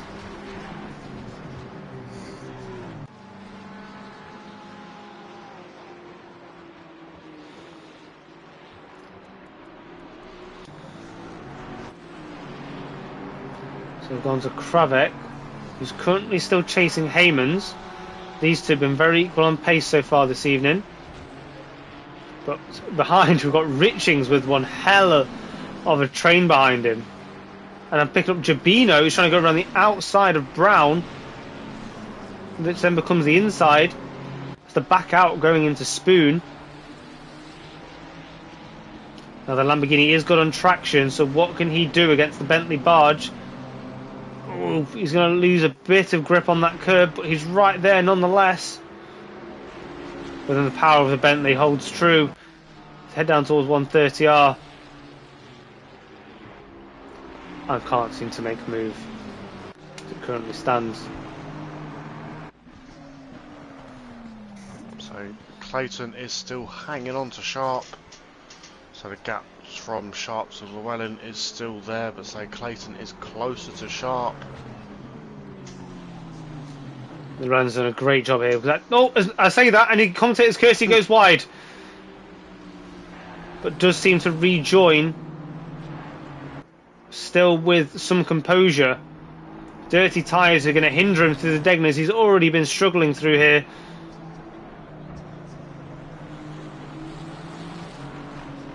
So round the Dunlop curb. Clayton is so close on the back of Sharp. And will they wonder if Llewellyn's managed to clear the dust off his tyres yet? I think we missed a move somewhere, so we have G Brown and Serpentine. G Brown is now in front of Serpentine. He's now got to chase down Richings. Yeah, Richings did a great job ahead in this pack. Once again, commentator's curse hits, and he goes quite wide out of Degner 2. Now, we've not seen Bentley Barge fighting the Ferraris too much. Even else, we just missed him overtaking Serpentine, but now he's got clear air if he can get past Richings, which might be exactly what Brown needs as he goes for a big dive into Spoon, but has the back out as Richings takes a faster, wider line.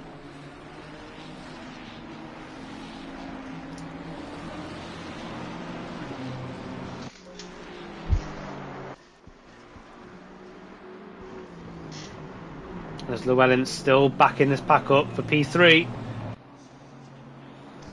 As it goes quite deep out to the second part of the final chicane. The Casino Triangle. And this is Sharp. Already looking like he's going to get a nose ahead for the first turn. Clayton is right there as well. Oh, as they touch! Can Clayton capitalise on this? No. How are those three still in the order and the distance they were entering that section? Yeah, Sharp's still coming back at Llewellyn. He smells blood.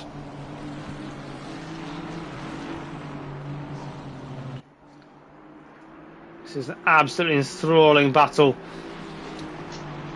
I must say, I think that touch into the first turn was probably on Sharp.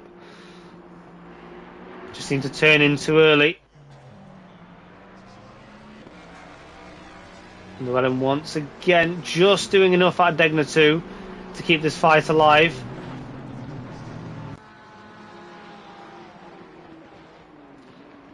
Taking the high line so he can get his foot down earlier.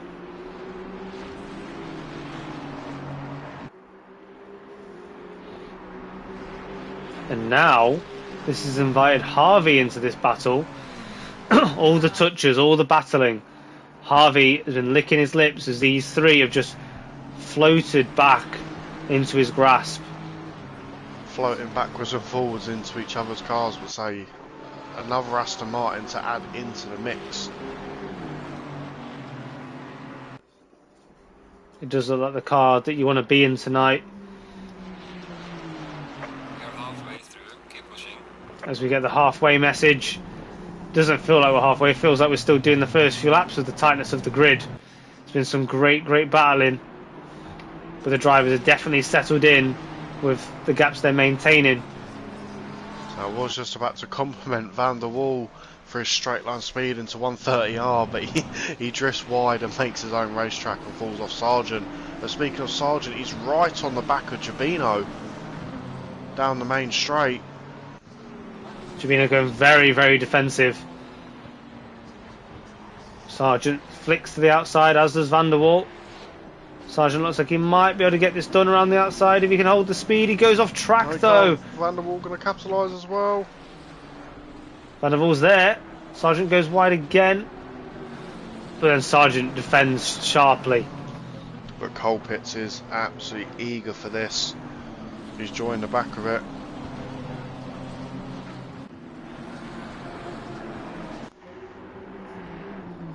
I'm going to go back up to this battle for P3.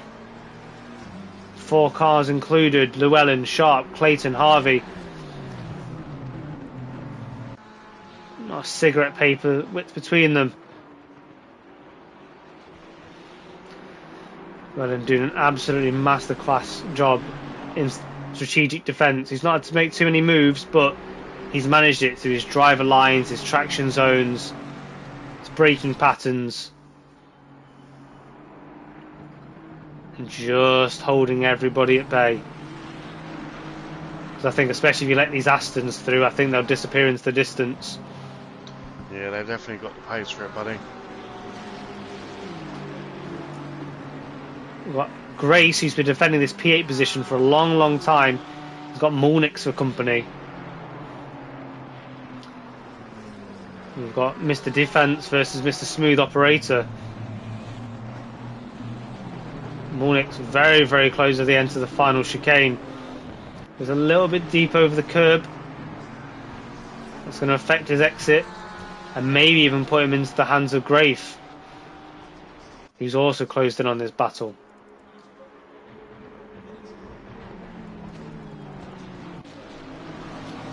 And Giovinazzo is under big trouble from Sargent again. Lamborghini really struggling for straight line speed. Giovinazzo just able to get back to the line to cover. As Sargent goes super wide, gets a big snap on. Van der Waal is hesitant to get involved. Sargent goes even wider onto the grass. Van der Waal was still only just about alongside. Can he get his nose respected for the next turn? And this has invited Colpitts in. Colpitts has now found himself to the outside. Can he apply the grunt around the Dunlop curb? No, he backs off for now. He's not going to get much of an option here. Oh, Molnix so close. Back of Gray, on the back of Grace, and he's got Grafe behind as well. Grafe goes for a little cheeky dive.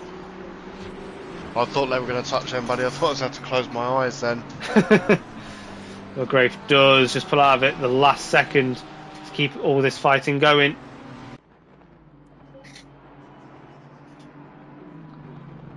Now Llewellyn, lap on lap, is looking more and more susceptible to a move, but Sharp, having to back out at the back of Llewellyn, is now invited Clayton, as close as he's been to Sharp, down the back straight towards 130. Oh, he won't try it, will he? Clayton has got the outside line. Will he try and move fast around the outside of 130? Oh no, he backs out.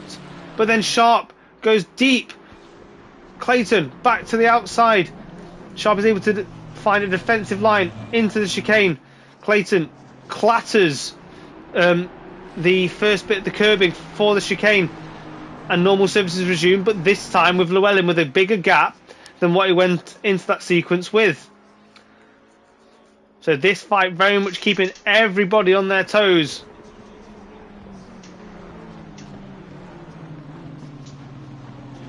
I'm sure these will all close up again, but Llewellyn will be happy for the breathing room for now.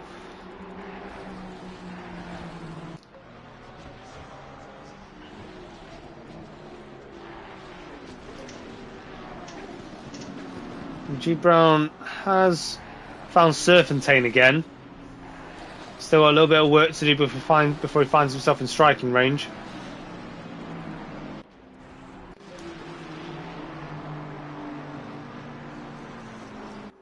And Clayton's done a great job of closing back up on Sharp. Just looks so much more assured. He seems to have quelled the fight from Harvey. He was only really closing on this group because of the battles going on.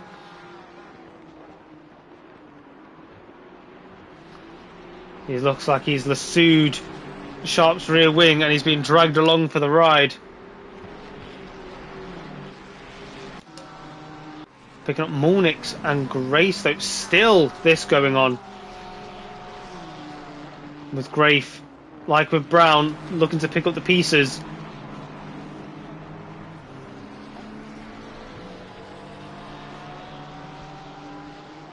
All drivers there getting through the spoon well.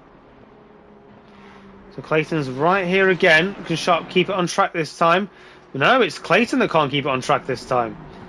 Sharp goes early and defensive. It seems like what Clayton really needs to do there is bait Sharp into that defensive line to try and then maximise his exit out of the final chicane so he can get him down this straight. Much more of a realistic overtaking opportunity into the first turn than it probably is into 130R.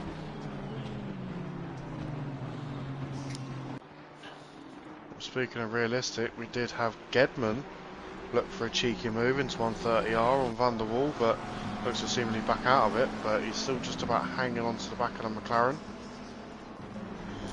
And picked up Chumakos as well, who I've just caught punting the back of Cablo into the final chicane. The timing there was atrocious, as he needs to get offline or get going. So sorry Chumakov, that we've not covered you much in the bit we have covered you for. You punted a driver off. Dolt.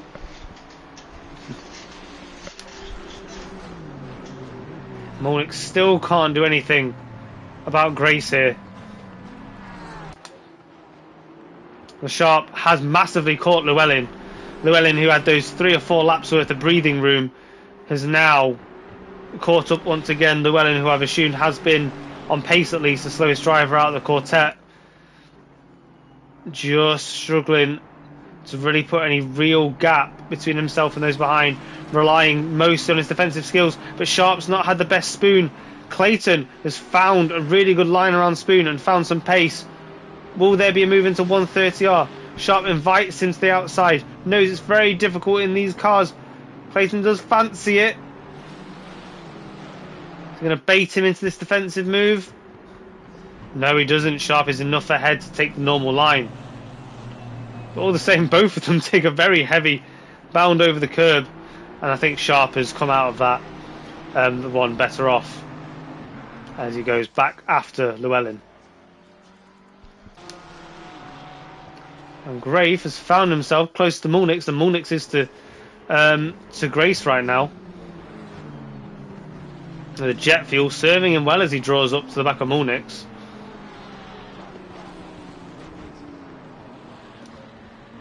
And Brown behind have an opportunity to look at Serpentine and Richings. Richings, who seems to have done a good job. He's a lot closer to Heymans than was happening previously. He was a fair bit off any fights ahead, but he seems to have dragged this group along. But Brown very, very close in the back of Serpentine. Oh, I think we might have missed something, buddy. Sharp is now in front of Llewellyn. As Llewellyn, yeah, really struggling. Clayton is going to get a chance to go round the outside of Llewellyn here. So Llewellyn, who's done a stout defence for half an hour, now starting to is bled one position. Will there be more to come? Will this turn into a bit of a late night bloodbath in Suzuka?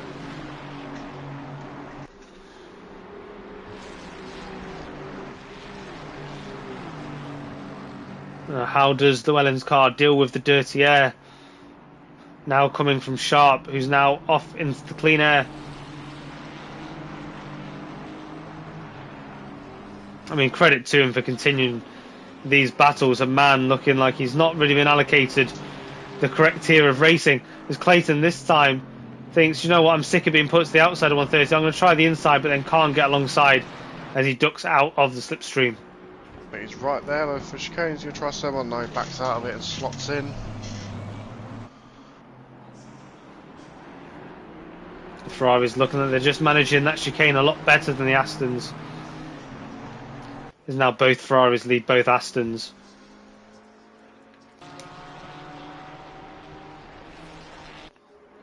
Now Grafe on Mulnix, goes again. Mulnix sees the fight, goes defensive. Grafe goes to the outside, can't seem to find the traction. Mulnix defends that well. They now go through the S-curves. Oh, we've got Brown into turn 1, tries a super wide line on Serpentine. Will there be a cutback? There's definitely the pace there, but Serpentine's off and away.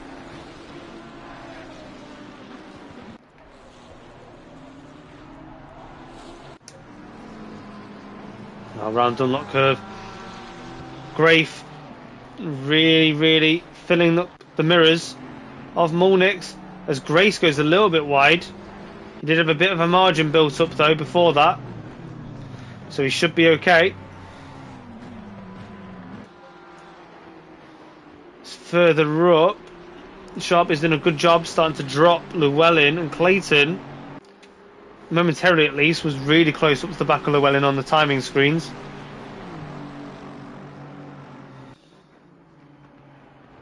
Just seems to be some very balanced areas of the racetrack where one driver is benefiting in maybe a fast turn, another one's benefiting in traction. And that just seems to be the Ferraris are just waiting that 60-40 against the Astons right now.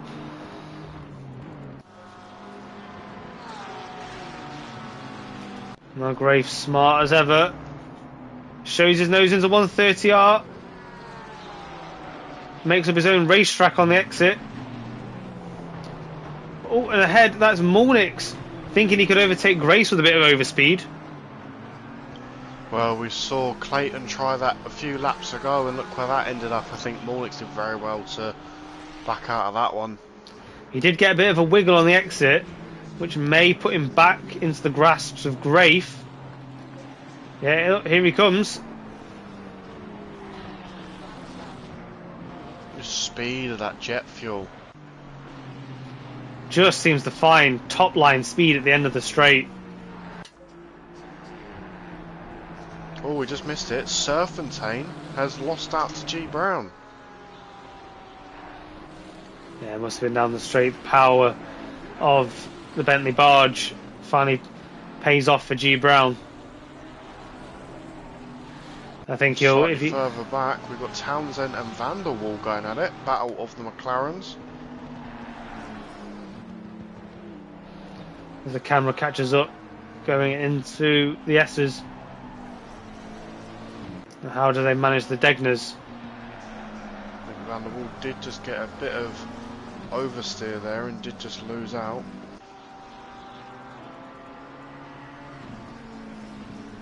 A lot of drivers are probably going to find they're going to start struggling with their tyres a little bit for how much they've been pushing, so no pit stops required for the sprint Sunday. Yeah, how much they've been pushing and how dark and cold it's getting. Track temperature now down to only 16 degrees. Llewellyn got one hell of a snap on the exit of Spoon Curve. Here comes Clayton with all the power in the world. He's got slipstream. Where's Llewellyn going to place him? Llewellyn goes marginally defensive to the inside. Clayton elects not to dip it down the outside.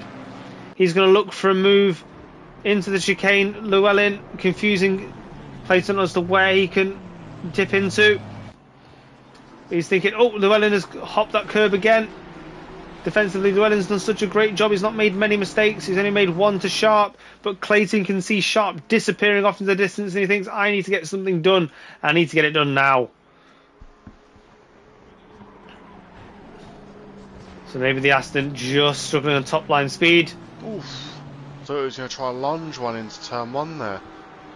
Oof, yeah, just showing his nose, seeing if he can just spook Llewellyn. That's maybe how Sharp got past in the first place. Maybe he's learning from his competitors. What, Grafe and Grace? And it's like Monix has finally got past Grace. I do apologise that we've missed that. But Monix doing so well to have passed the unpassable man.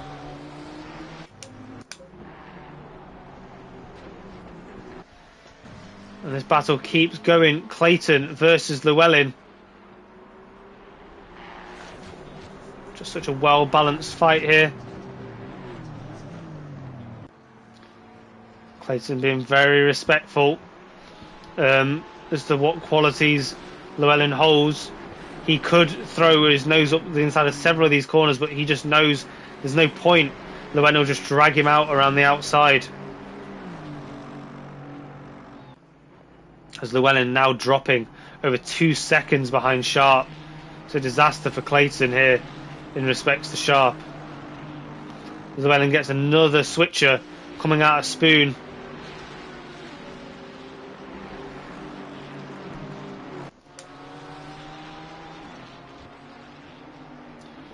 Battle of Richings and Haymans is still going on, and Brown is closing this ever so slightly.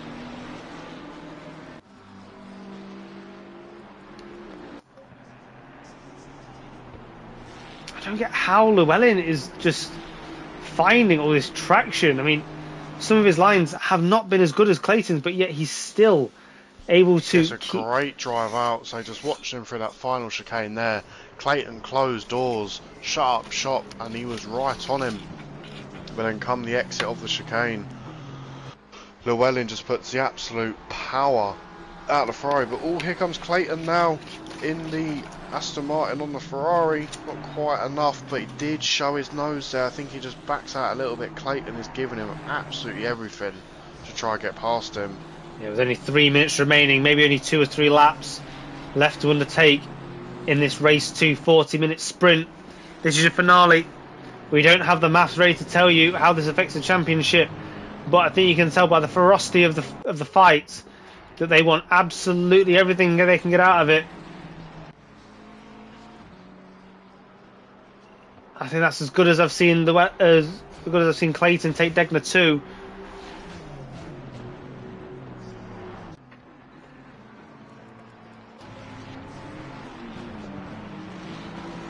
Grafe is keeping up the fight with Grace.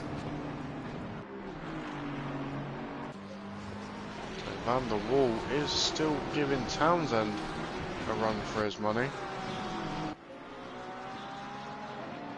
Yeah, the two McLarens very even on pace.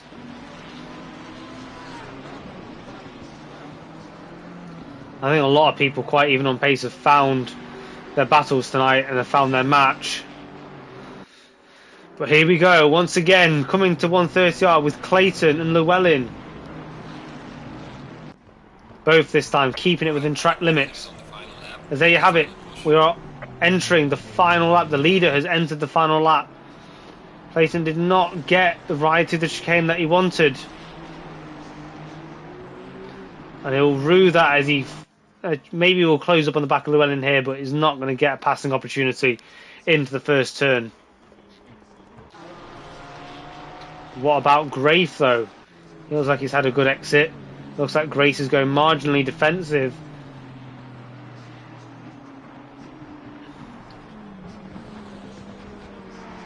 But no, Grace is not buckling to the pressure of Grafe. As close as Grafe is, but Grafe gets along the outside. Grace has to give him space. As then Grafe gets a big snapper into the second S. And that has invited Kravek to come join in the fight.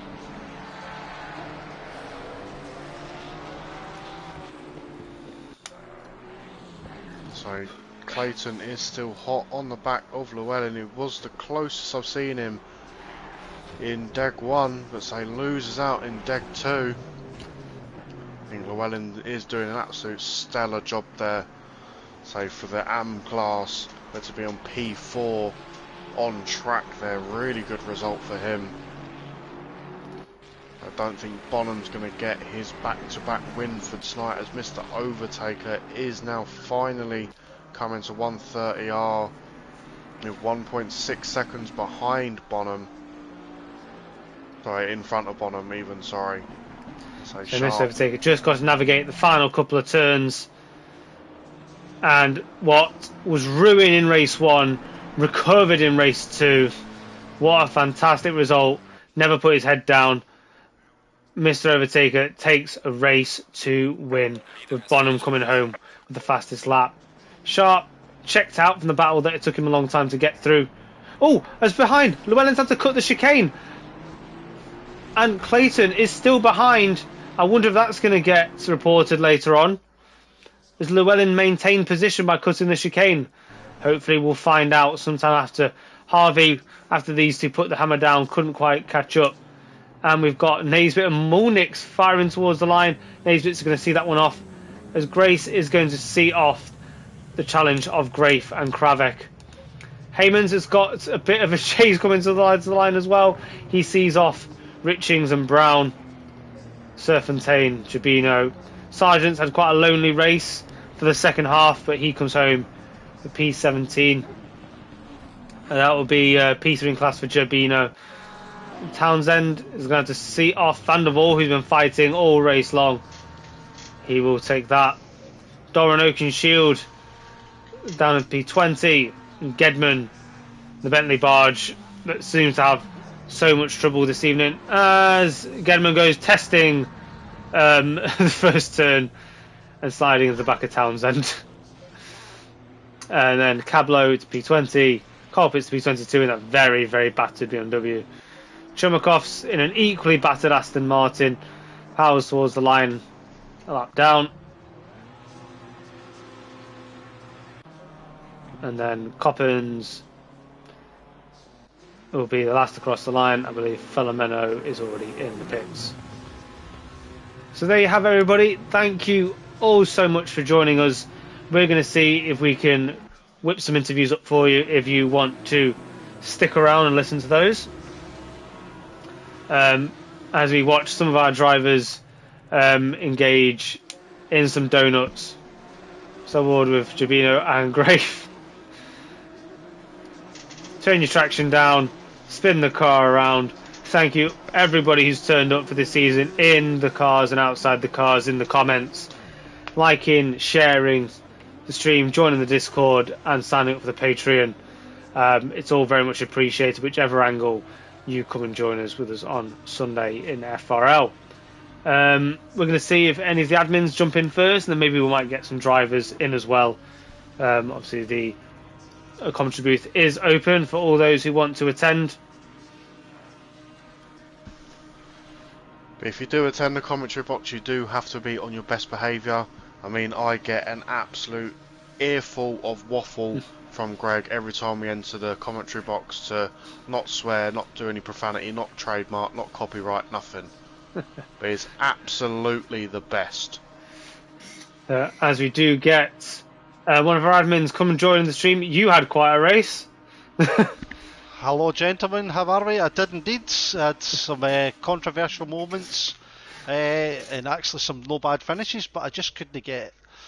The pace was dropping off my poor Bentley there at the tail end of the race, so I couldn't catch Van der Waal or Daz, who had an absolutely magnificent race. Oh, he in did. race 2.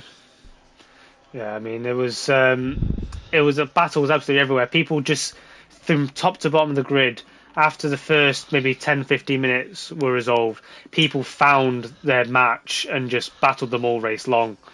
Yeah. So it was brilliant. I don't know how you guys kept up with that tonight, because there was tight packs and gaggles of cars everywhere. Well, in a way, it sort of helped. It was kind of, we knew where individual battles were. We're just like, okay, that battle, this battle, that battle, this battle, this battle. So It's like being a yo-yo. Aye. So I'll tell you who did have a good race tonight, and I absolutely hate saying this, is Naisbitt, who has just joined us. Yeah, he did. I'm sweating now, mind. Yeah, I mean, you had second miss. Yeah, you had battles coming from behind you, coming in and dropping off, coming in and dropping off. That's been the story of the season. Quali's been brilliant, and then race has just been slower than the 5 or 6 behind. Yeah, I mean that top 5 or 6 was absolutely locked in. Um, Yeah. they were on each other's cases. I think you probably drew up to them a few times with some of the battles that got undertaken, but when they were more settled in, I think there was some pretty hard pace to match. Oh, no idea. I mean, me and Gog said this in chat for Quali. Like, 2 seasons ago we were here, and Silver P1 time was like a 2015 or 202. No, I would say it's 2018, 222, yeah.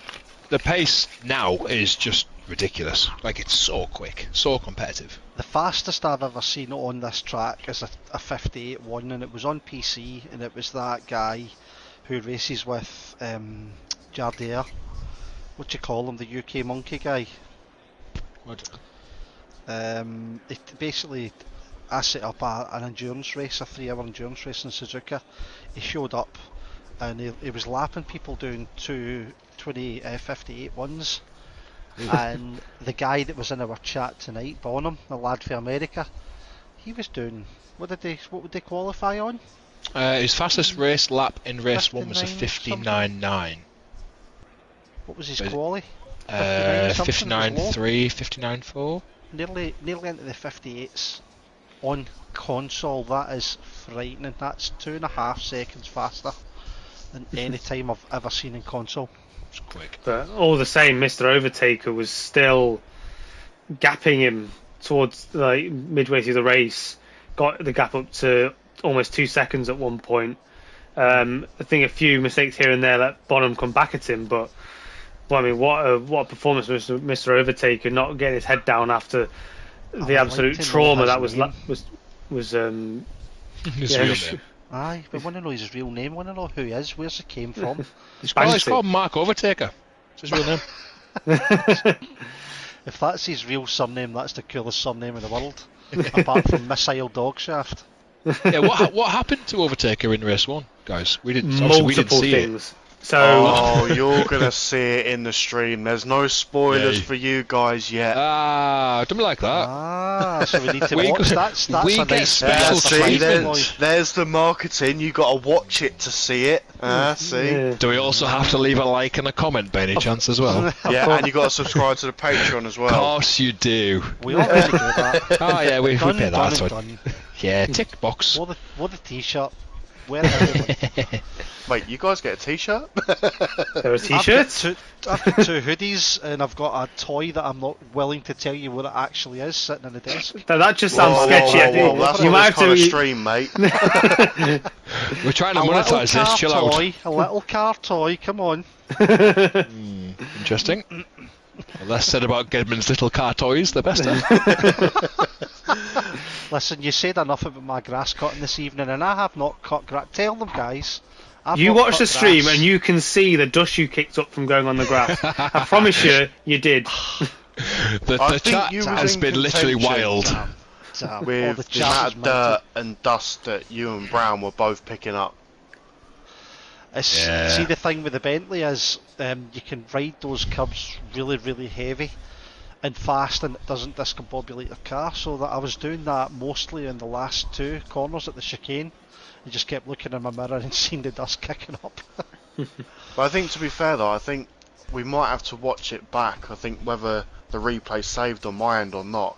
But what happened to Brown? Was he in the party chat, or because he was quite high up the grid, and all of a sudden he just tumbled down the order? He was, but he was very quiet. He was concentrating tonight. He lost about 7 places. Oh, Oh, I know this. What did he do? what does he say? He ran wide. He ran wide because he ended up battling Serpentine and Jabinho, who were Somewhere in the battling for first Iron sector, I Championship. believe. Yes, Yeah. he ran on the grass. Couldn't get back onto the track safely. I think he said. And then he's stuck behind the ARM championship battle, so I think he's maybe backed off and let them do their thing. I think he's also lost the plot because he's tagged himself in his post on the Discord and said congratulations to Overtaker and G Brown. What's he congratulating himself for? That's narcissism to the max. He's only hugging himself in the corner. He has tagged you guys for comms, but I'm not sure why he's tagged himself. Who knows? Maybe he's feeling left out. He's probably tagged himself for the best WRC driving on ACC, probably. That looks quite fun, actually. I might have a little go at that. I mean, I've got no excuses now. Black Friday, I brought a shifter and a handbrake, so I'm sure I'll be getting some tips or not the do's and don'ts from Mr. Brown on WRC. I've watched Mr. Brown on WRC. I wouldn't listen to him. I mean, my ACC can't get any better, so what have I got to lose? Well, I'm sure he showed me a picture. He had 2 minutes of penalties the other week. His best. Like he drove off the cliff at Monte Carlo. The best way he strips the car away is actually just by whacking the doors off and passing bits of debris. Yeah, honestly. Makes his car lighter. Right, I'm going to jump out, but thank you for the comms this season, guys. It's been phenomenal. Yes. Yeah, thank you. Sorry I missed 3 races. Could have been a bit more interesting. Just not good enough, mate. Just can't get the start. I know. Prior commitments. Just not good enough. Thanks again, gents. I'll leave you to tie off the Streamwalker Docs. You want us to try and get someone else to come in, like maybe Overtaker? If he's available, yeah. So I'd love to speak to the race winner tonight because he had quite an eventful one. I'll go and see if I can get him to come in for you. Thank you. Right, see you later on, boys. Well See you done later again. on. Thank you. So if it hasn't already been mentioned already, you will be seeing us once again for season 16 of the Sprint Sunday Championship. So we are not going anywhere. So if you've enjoyed my yapping like a dog and Retro's dulcet tones, then you can see it all over again come January when we'll be back with a bang, with some slight alterations to the format, but all the same with it being sprint high octane action. So yeah, it's been so great to see such a large grid throughout the entirety of the season, regardless of sporting fixtures, family arrangements, and what have you. Obviously, we've had a few. I mean, they don't call it a mega grid for no reason, buddy. We got to give the people what they want. Absolutely. God's sake! Absolutely baited me into that one. Absolutely. Pound in the jar. So let me know, guys, if you have been playing with Fafa Bingo and been looking out for your absolutely's. Absolutely, let me know if you've managed to save up for a Sweet or a Thrustmaster, or a Fanatec. We don't know. Not sponsored by Thrustmaster or Fanatec. Not. I was on about out and out purchases. I'm not endorsing anything. Absolutely. Yes, we're just going to see how Gedman is doing with getting people into our little chat, because we'd love to get our race 2 winners' thoughts on the matter. Naturally, then, I'm going to have to scroll a fair bit because our chat is absolutely going off after that one, as you might imagine.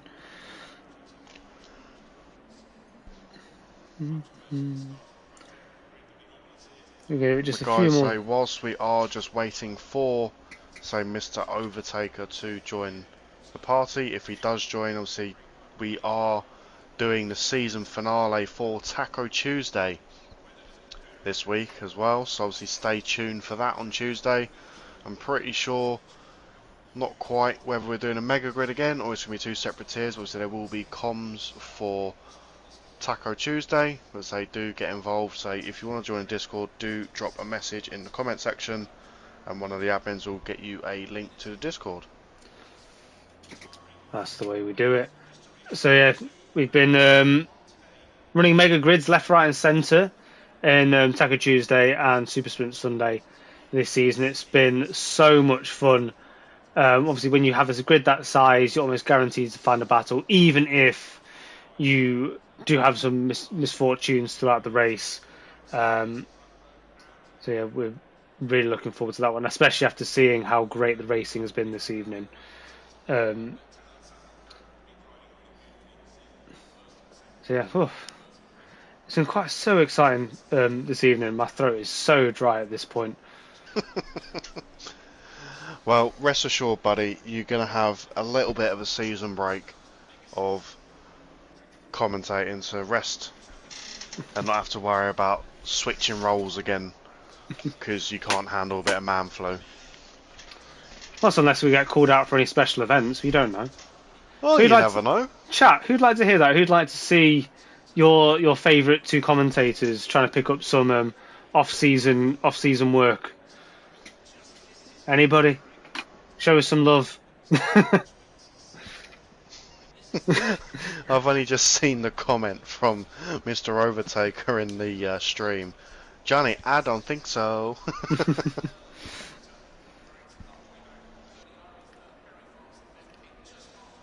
We'll give it just a couple more minutes to see if Mr. Overtaker can get in. He'll be obviously still downing his champagne bottle at this point. We're in Japan, so it will be champagne, not rose water.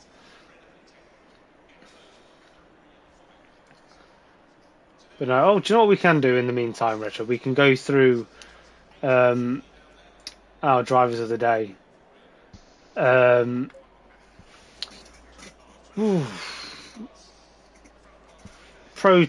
pro tier. I think surely it's got to be out from the bat of either Llewellyn, Clayton, and Sharp. One of those three. I'm inclined to almost say Llewellyn just because obviously he's not in the pro tier, is he? I think we have to... but I mean, to be fair, all credit and respect to Llewellyn. I think next season, if he does obviously sign up to next season, I'm pretty sure he is going to be amongst the pack of the pro drivers. I mean, he massively held out there for race 2. Yeah, I mean, incredible defence. I think obviously Sharp, I'd probably give it to because he was able to get past him and complete that result. In the silver tier, I'd be inclined to give it to Grafe, maybe? No. I mean, I kind of lean towards Molnix, to be fair. He had a really good race. And he got Put his past car... He got past Grace as well, didn't he? Yeah, he did, yeah. So yeah, I can live with that. Molnix for the silver tier and the AM tier. I think we've already discussed. I mean, Llewellyn. Yeah, I mean, I think we've already decided that one. Llewellyn, what a guy. So next season, be absolute criminal if he doesn't have a white box next to his name. But anyway, it does not look like we're going to get Mr. Overtaker, everybody, so we're going to move to sign off. Thank you oh so much for everybody who has joined us along this wonderful winding season. Championship standings will be finalised after the shooting has been done, from what comes from it. And hopefully you'll see in the socials how the season has finished up. Can't imagine Bonham has given up the overall championship. They've probably won the Pro Championship as well. But yeah, everything will be finalised and you'll see it on the socials, I'm assuming, in the next few days. I've thoroughly enjoyed it. The action's been fantastic. The racing's been fantastic, clean. That should be invitation enough to make you want to come along and join us. And we're going to be doing it all over again. And I'm incredibly looking forward to it. So thank you everybody for joining us along this crazy ride. And we'll see you all next season and maybe sometime in the off season. Have a good one.